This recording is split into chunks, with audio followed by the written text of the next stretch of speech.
VK coaching centre में आप सभी छात्रों का हार्दिक अभिनंदन है। देखिए आज मैं बताने जा रहा हूँ पंचलाइट की कहानी। ये वेरी मोस्ट इम्पॉर्टेंट है, परीक्षा में अवश्य आता है। तो चलिए देखिए पंचलाइट कहानी क्या है।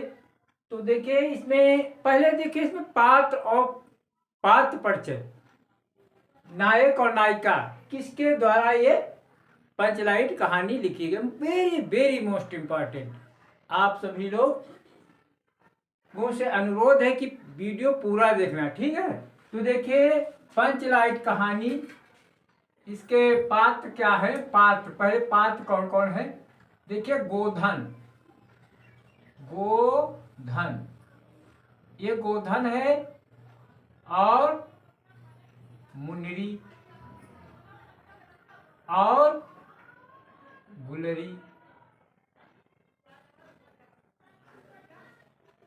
काकी, ठीक है। तो देखिए गुलरी काकी, बात समझ में आ रही है। देखिए गुलरी काकी। तो गोधन जो है ये देखिए किसी फिल्म हो या कोई सारांश हो, नायक और नायिका, तो नायक हमारा गोधन है। क्या है? गोधन। और मुनरी उसकी नायिका है। तो गोधन और मुनरी से प्रेम हो जाता है, और मुनरी की माँ का नाम गुलरी है। तो देखिए पंचलाइट कहानी, चलिए कहानी की तरफ ध्यान दीजिएगा। तो ये गोधन ये मुख्य पात्र है। तो पंचलाइट कहानी में क्या होता है, एक महतो टोली होती है। महतो टोली में पंचलाइट यानी प्रोटोमैक्स इलाइट होती है। तो इसको हिंदी में क्या कहते हैं? लालटेन, गैस की लालटेन। तो गैस की लालटेन, जब ये रामनवमी के मेला है, और मेला में क्या होता है, ये महतो टोली वाले प्रोटोमैक्स खरीद लाते हैं। और जब खरीद लाते हैं, और जब ये प्रोटोमैक्स आ जाता है, और प्रोटोमैक्स जाते, और इस कहानी को लिखा कौन है? फणेश्वरनाथ रेणु द्वारा ये लिखित कहानी है।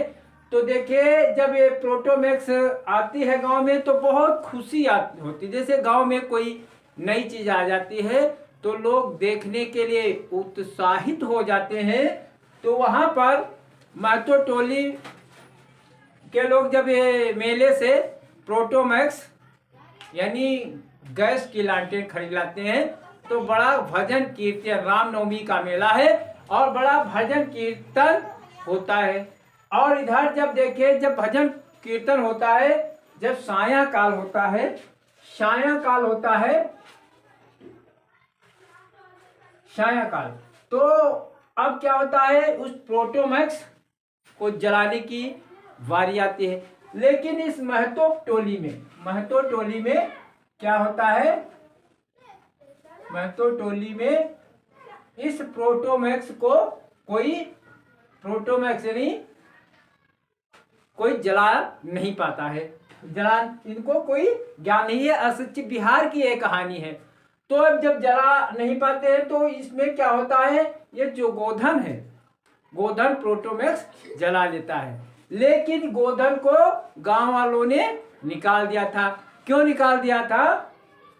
क्योंकि ये सिनेमा का गाना गाता था। जिस सिनेमा का गाना गाता था, तो गुलरी ने काकी जो है पंचों से, क्या है, गुलरी काकी ने पंचों से शिकायत की है। तो पंचों ने इस गोधन को गांव से बहिष्कार कर दिया था, गांव से निकाल दिया था। क्योंकि गोधन जो है निचली कास्ट का है, तो पंचों ने इसको गांव से निकाल दिया और इसका हुक्का पानी बंद कर दिया गया था। अब क्या होता है, यहाँ पर जब पंचलाइट की बात आती है जलाने की, तो पंचवर्ष में पंचलाइट कोई जला नहीं पाता है। तो अब क्या होता है, अब तो गांव की बेइज्जती होती, दूसरे गांव के लोग हंसेंगे।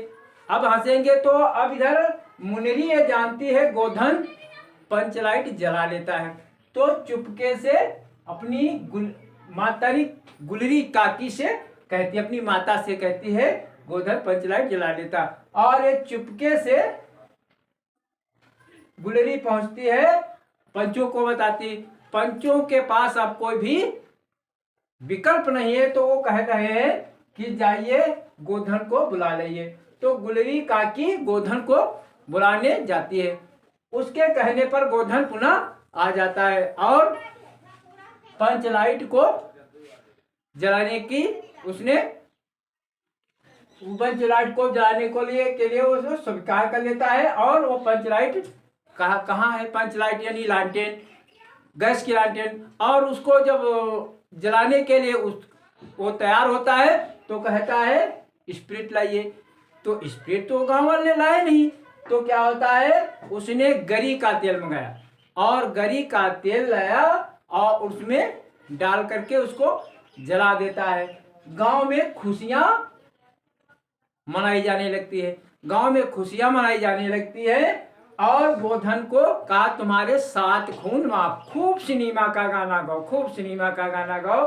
तो एक कहानी पंच लाइट की है, यानी गोधन जो है मुंडरी से प्रेम करता है और मुंडरी के कहने पर ही उसने पंच लाइट को जला दिया। आज गांव की उसने इज्जत बचा ली। आज गांव के लोग महतो टोले वाले बड़े खुशी से इस को मनाते हैं और बड़ी खुशियां मनाते हैं, भजन कीर्तन गाते हैं। इस कहानी का अंत यहीं पर हो जाता है। कहानी पूरी देखना।